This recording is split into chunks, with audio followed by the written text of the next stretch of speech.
Em hỏi tí shop ơi, túi mù 129 cành là bao nhiêu % trên 3 skin 2S vậy ạ? Ôi, túi đó ngon mà em ơi, phải 80% là trên 3 skin 2S đó em. Ác làm chung sức đợt này chưa anh? Chứ em tính múc xong làm chung sức, mà làm rồi thì bị em khê em lắm. Chưa làm chung sức đợt này đâu em ơi, kẹp kiểu vậy thì nhót lắm, em yên tâm. Em tính rồi, ra 3 đến 4 skin SS là em thuê thêm chung sức bên anh, là có ác 4 đến 5 skin SS. Ngon luôn. Oh my god! Wow! Thông minh quá.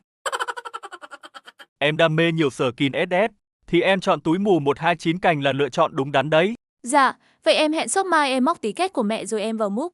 Hệ.